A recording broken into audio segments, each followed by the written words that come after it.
You are listening to TBR Radio Presents, the DIXIE Heritage Show, with your host, the Director of DIXIE Heritage, Dr. Ed DeVries.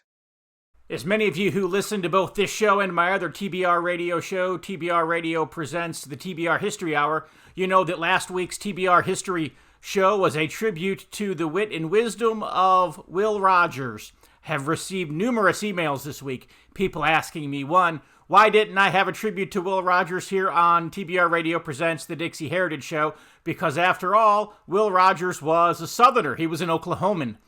Also, others had asked, said, could we have another Will Rogers tribute? Can we have more Will Rogers, more Will Rogers, more Will Rogers? So I'm going to honor both requests on today's TBR Radio Presents, the DIXIE Heritage Show, and we are going to have a second tribute to Will Rogers. Specifically, we're going to take some of the wit and wisdom of Will Rogers from his Will Rogers radio shows during the 1930s. Material that we had at our access and our availability for last week's tribute over on the other show, but that we did not use. And what I want to start with here, I want to start with a radio show that Will Rogers did talking about President's Day. And after that, we'll have a word from our sponsor, the Barnes Review. Now, this is President's Day. We generally recognize anything by a week. We have them by week. We have apple week and potato week and don't murder your wife week and smile week with everybody going around grinning like a possum and for no reason at all. And we have don't get hurt by an automobile week. So somebody hit the bright idea, and they said, Winchell says, well, here, if prunes are worth a week, the president ought to be worth something anyhow. And so they figured out they couldn't give him a week, but they compromised on a day. Well, the reason we give him a day was he cuts down on everybody. And they says, well, he's been cutting down, so we'll just give him a day instead of a week. So that's how we're very generous that way. We're wonderful with our president. When the sun is shining, we cheer them. And let it start raining. And if they don't furnish us, some umbrella and some goulashes, it's furnished by the government. Well, boy, we give them the boots right there. The man I'm going to try to pay a little respect here tonight, too, on account of being President's Day. We have no precedent in the accomplishments which this man has performed in the last, 7 weeks has always been in there. That bird has done more for us in 7 weeks than we've done for ourselves in 7 years. We elected him because he was a Democrat. Now we honor him because he's a magician. He's the Houdini of Hyde Park. And maybe this Houdini of Hyde Park can't do everything. He may not get our hands out of all the handcuffs which we have foolishly stuck our mitts out and got them into ourselves. But even if he can just get one hand loose, you know what I mean, and leave the handcuff hanging on the other, he will have accomplished a great deal. He's a fast worker. He was nominated, I was there when he was nominated. I don't know about that. But he was inaugurated at noon in Washington, and they started the inaugural parade down Pennsylvania Avenue, and before it got halfway down there, he closed every bank in the United States. Now, a Republican would have never thought of a thing like that. No, he'd have let the depositors close it. And mind you, Mr. Roosevelt was just 2 days ahead of the depositors himself. He was that, but that shows you how fast he works. You know, he's ahead of you all the time that way. And he marched on down or drove on down to the White House, and then he says, I believe I'll call up the boys. So he called up McDonald and this fellow that come from France, because we can't pronounce his name. He says, come on over here. I want to talk it over with you birds. And so they've been over here. They went back smiling, but they had nothing signed. Well, anyhow, then he took the Democrats out of the unemployment ranks, and he's made postmasters out of all of them. And he's made Christians out of the Republicans. And all but Ogden Mills, my friend Ogden Mills, who made an awfully good speech last night at the Gridiron Dinner in Washington. Ogden is still, he's running around, kind of yapping around, but he's really subsidized by the Democratic Party to kind of put up the appearance of a organized minority. That's what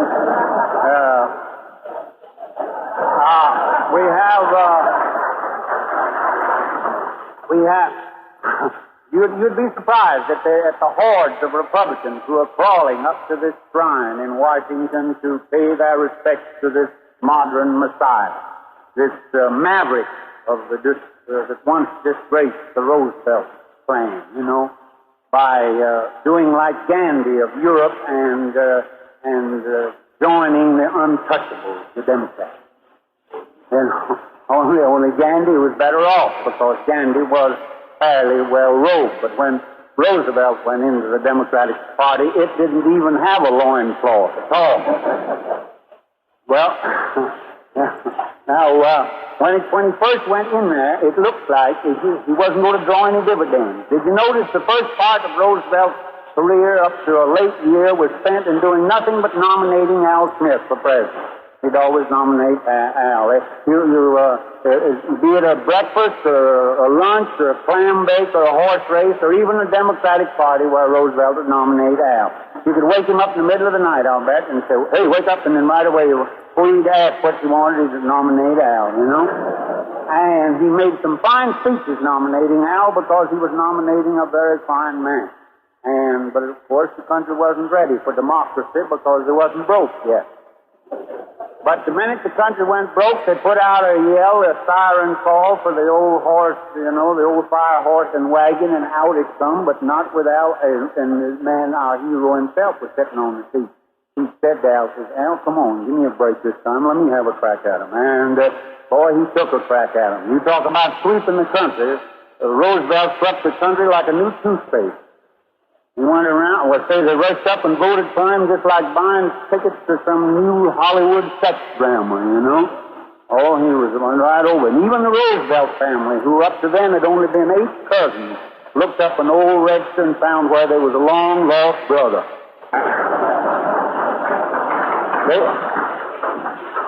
That's it, and he does everything. He does everything that quick, different from that. Look at the Wickersham. Wickersham worked 2 years and spent $2 million. And what did he do with his report? Turned in a report and says, now, I won't be sure. I can't get the absolute proof, but I think there's a little drinking going on around the country. And Roosevelt says, I'll do all that in just 3 words. Just give me 3 words. Says, let them drink. That's all. See? He says, let them drink, and he collected $10 million in revenue in the first 2 weeks. And if it had good beer, he'd have paid the national debt by now. Yes, sir. Wickersham turned in a lot of figures and a lot of statistics and things. And Al said, no, just give me 2 figures. That's all I want, and I'll show you some results. Just give me 3 and 2. Just 3 and 2%, that's all. Commissions are fine, but they turn in always a lot of data about something that ain't so good. You know what I mean? I mean, it's bad data. They're always investigating things that are bad, and the data is bad. Well, what's the use of having a lot of statistics and data on something that you can't do? Well, it's kind of like garbage. What's the use collecting it if you ain't got nowhere to put it? I mean, what to do with it? Well, that's the way with commissions. Now, Mr. Hoover, the most conscientious, fine, hard-working man I expect we've ever had in the presidency. And appointing a commission is not any crime. It's been considered a very fine way of handling anything. But it just seems like a presidential commission don't get nothing done, They don't really earn the breakfast that they give them at the White House the day they appoint them. That's what they don't do, And now, speaking of Mr. Hoover, I've got something I think would be of interest to you. I know it certainly was to me. The night before I flew back here from Los Angeles, I was talking to Mr. Harry Chandler of the Los Angeles Times. And he is a great friend of Mr. Hoover's. Mr. Hoover visited him at his ranch. And I was very anxious to know the feelings of Mr. Hoover at this time. All of us are. Here's this man come in here and created this sensation which was never... And you often wonder, well, now I wonder how Mr. Hoover feels going out and this man coming in and doing all this. Is he kind of sitting up there at Palo Alto and eating his heart out and kind of figuring, well, I got a bad break or there's this thing, that, and so everybody. And I asked Mr. Chandler, I said, Mr. Chandler, that's the way I feel. Now, well, how is it?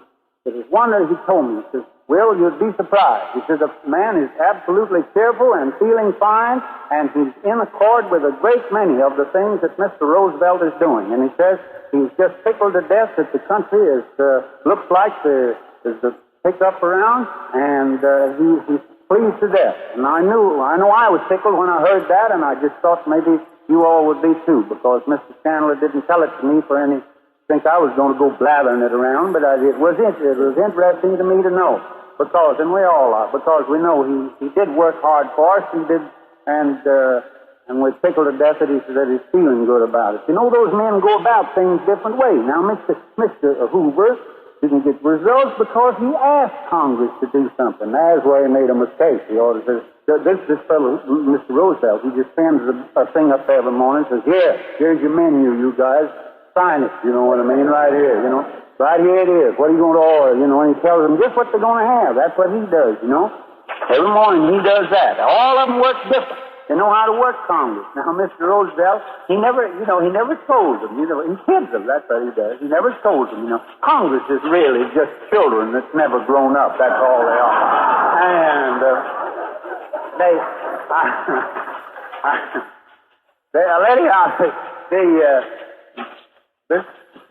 I'm looking at the watch here. I've got to see how much time. Whoa! Well, there you are. Now, Mr. Coolidge handled the thing altogether different. Now, there's a man that he handled Congress. He didn't pay no attention to him at all. He wouldn't mess with him. Congress at all. He never messed with commissions either. If the fish wasn't biting in the Columbia River and the Abyssinians wasn't practicing birth control, Mr. Coolidge, he never messed with him at all. He just let it go along, you know. He never cared. He knew how to handle the whole thing. Seems funny, me up here telling all these bureaucratic thing, you know, any big company is owned by Republicans, so Democrats ain't got nothing, you know. And so I asked these people, I said, how about it here? I'm going to get up and naturally say something complimentary about the Democrats. So they tell us, well, it's all right, Will. We'd rather have been saved by a Republican, but we will take a Democrat anyhow. And says the way it is, says we'll be saved by anybody, you know. I mean, that's one good thing about a Republican. He'll just, he wants to get his 6 and 8%. He don't care whether it was got through Mussolini or Hitler or Sister Amy or even the kingfish Huey Long, the old Louisiana porcupine. They'll be saved by him if necessary, you know. Now, understand, Mr. Roosevelt, somebody told me was listening in. Now, Mr. Roosevelt, we've turned everything over to you. We've given you more power than we ever give any man was ever given in the history of the world. We don't know what it's all about. We tried to run the country individually and collectively and along a democratic line, but boy, we gummed it up so you take it and run it if you want to, you know, and deflate or inflate or complicate or insulate, and do anything just so you get us $1 or $2 every now and again, you know. And so you're our lawyer, and we're going to turn the whole thing over. Things are moving so fast in this country now that we don't know what it's all about. The whole country's cockeyed anyhow, and we're disappointing you, and you take it. We don't know what it's all about, but God bless you. Open your web browser and type in www.barnesreview.org and discover the Barnes Review magazine. In the Barnes Review, you will read vignettes of man, from the prehistoric to the very recent, from forgotten races and civilizations to first-person accounts of World War II and the late Cold War. There is no more interesting magazine published today, nor a more significant and important subject than real history. So visit www.barnesreview.org and subscribe to the Barnes Review. You can subscribe to receive the Barnes Review magazine in its print form, or in convenient electronic delivery. Our host has been a subscriber to both formats for years. So visit www.barnesreview.org and subscribe to the Barnes Review. And speaking of President's Day and the presidency, and particularly the election that has just, I say, come to an end, it's nowhere near over. There's recounts in place. There are court challenges in place. The Electoral College is yet to meet. This is far from being decided. But what we are seeing is an election that is being stolen from our incumbent president, Donald Trump.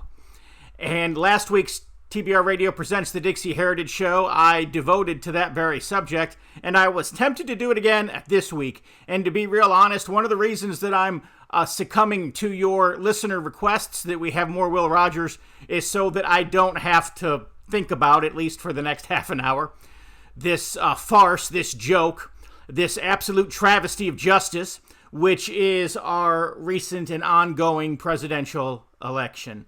Anyways, Will Rogers, in addition to talking about President's Day, he also talked about another day, and that is Mother's Day. And Mother's Day is one of those holidays that I've always thought of it as basically a greeting card holiday. It's one of those holidays that was invented by the greeting card companies. Why? Well, so that we would buy greeting cards, in this case, for our mothers. Well, apparently Will Rogers was very well aware of that fact, and I had never heard of this piece before, but Will Rogers apparently kind of shared some of my sentiment about Mother's Day. This is Mother's Day. It's Mother's Day. Of course, it's pretty late now to remind you of it. If you didn't know it before, there's not much you can do about it now. We might possibly shame you into going or phoning to a florist. They're keeping open this evening just to accommodate late consciences. Mother's Day, it's a beautiful thought, but it's somebody with a hurting conscience that thought of the idea. It was someone who had neglected the mother for years, and then they figured out, I got to do something about Mama. And, and then they said, well, we'll give Mama a day, And knowing Mama that was easy, they figured, well, we'll just give her a day and it'll be all right with Mama. Then in return, my mother gives you the other 364, see? And I think that was awful liberal of whoever thought of the idea, giving her one out of the 365. That was tremendously liberal.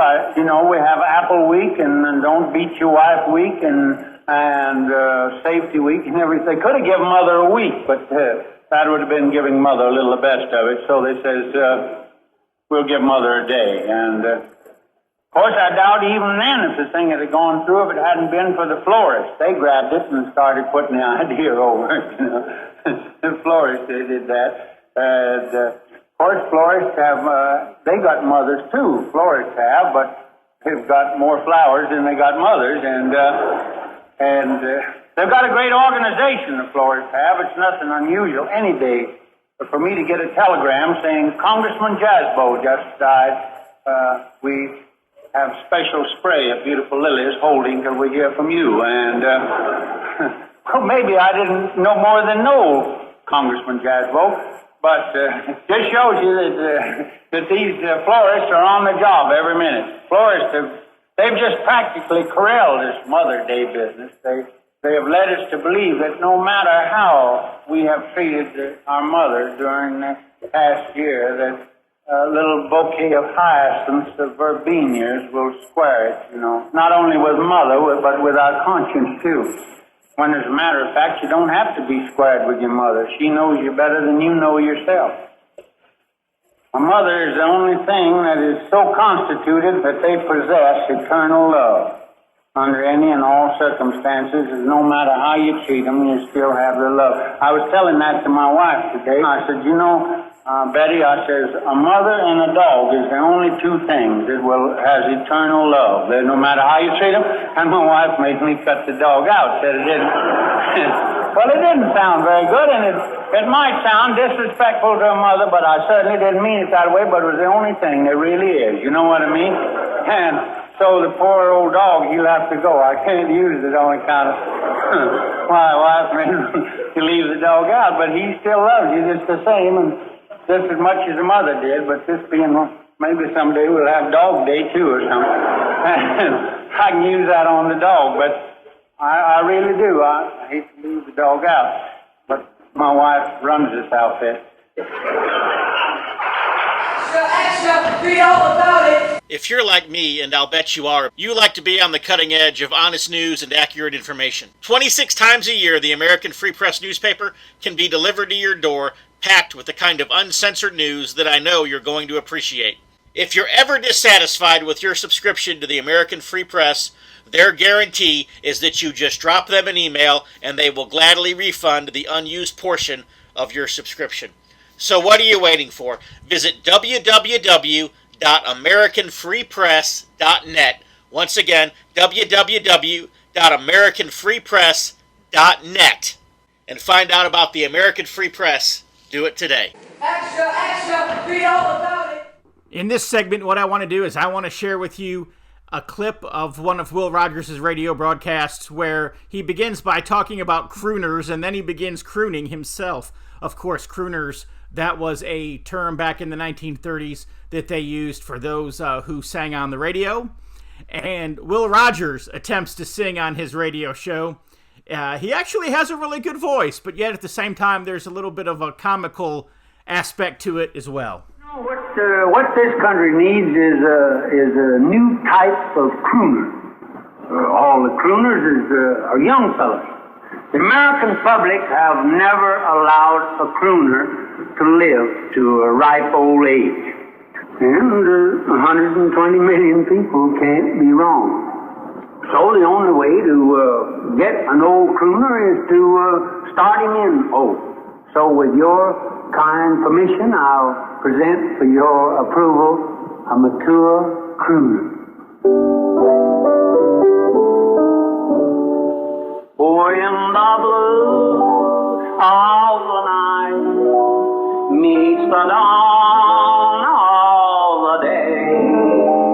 Ba-ba-ba-boo, ba-ba-ba-boo, ba-ba-ba-boo. And the gold in her hair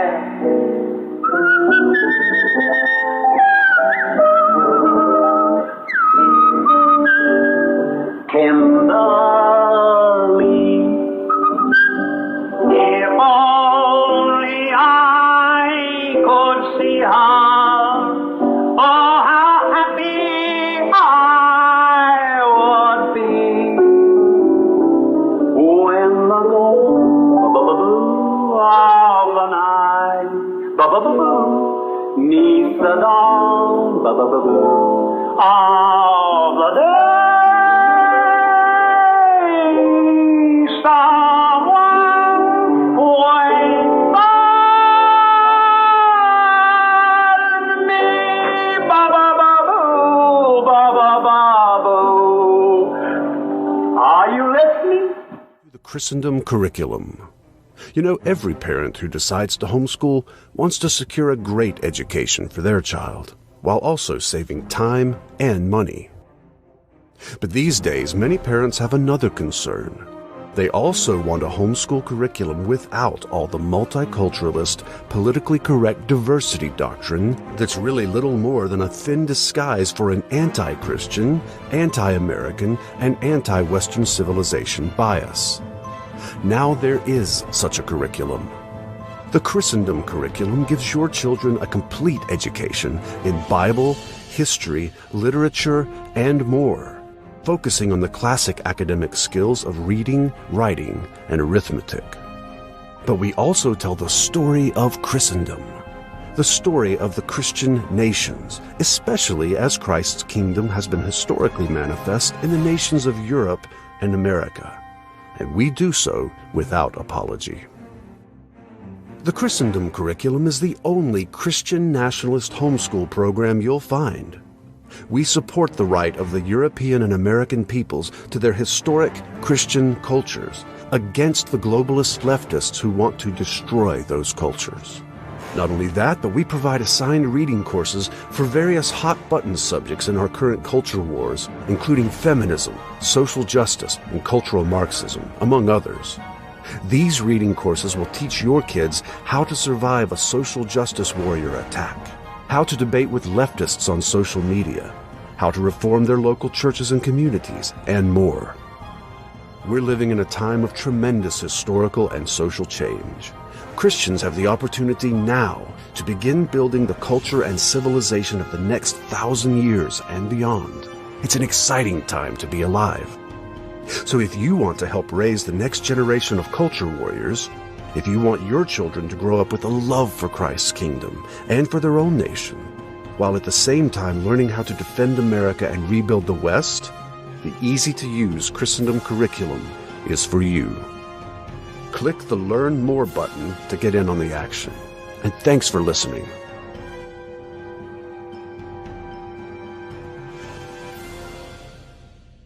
I think the time when Will Rogers was the funniest and probably the most in sync and in tune with his audiences was when he talked about money, things like taxes and paychecks And he even makes the comment here in this upcoming segment about how when the Pilgrims landed on Plymouth Rock, that they probably cut a deal with the Indians where they would, get more land if they just shot, the Indians shot more themselves. They could get more land and more money from the Pilgrims. But the Indians probably ended up not negotiating that deal properly because they probably couldn't agree on the price of ammunition. I'll let Will tell it. He tells it funnier than I do. My point just being is that money really is such an integral part of our lives and of our politics, and nobody could really make us laugh about that better than Will Rogers could. All I know is what I read in the papers. Now that brings us down to taxes. Boy, when you bring us down to taxes, you're going to hear a howl like a pet coon. Brings us down there. This money coming from all the government is thrown away. Well, it just sort of looks like it might come. Where is it coming from? Everybody says, where's the money coming from? We're spending. Well, I don't know, but just offhand, I'd say it's coming from those that have got it,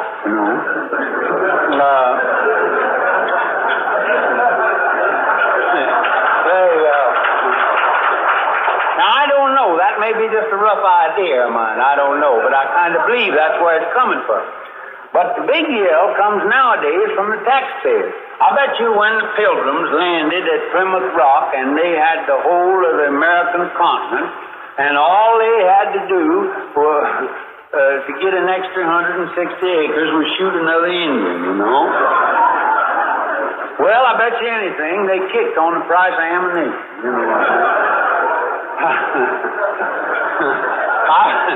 I bet they said, what's this country coming to? You know what I mean? Right, like we're doing now. What's this country coming to? Said we have to spend a nickel for powder. Of course, they got the lead back after they dissected the Indian. But, no matter, I don't know, it's funny, no matter what we pay, I don't care whether we pay high taxes, low taxes, medium taxes, no tax, anything. The yell is always the same. Of course, we know our government is costing us more than it's worth, but do you know of any other cheaper government that's running around now? Do you? If you do, they'll sell you a ticket there anytime. You can try Russia. There's no income tax in Russia, but there's no income. Now the whole question is, how can we make such a holler on what the government wants to collect back from us, I don't know what it's all about. This is just to kill time up here till something else comes out. I don't know. I don't know any more about this thing than an economist does, and God knows he don't know anything.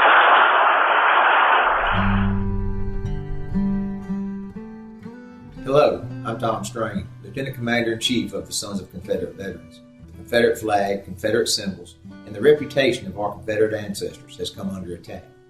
The Sons of Confederate Veterans is actively fending off our detractors, but there is only so much that we can do.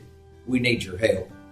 Contact your local, state, and national elected politicians and tell them that you will not tolerate these attacks on our heritage.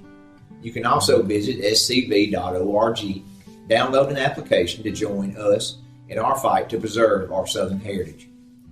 Visit scv.org today. If you don't have a Confederate ancestor and you are tired of American history disappearing, you can assist us by becoming a friend of the SCV. Please visit scvheritagedefense.org and make a donation to the Heritage Defense Fund. We hope that you will join us in the fight to defend the Confederate soldiers' good name.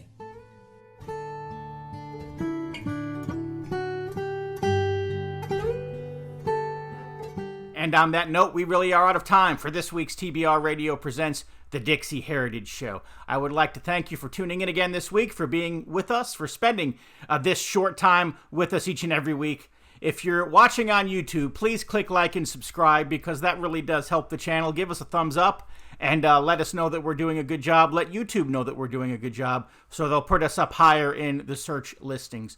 Also, if you're listening on terrestrial radio, however you're listening, same time, same place, we'll be back next week.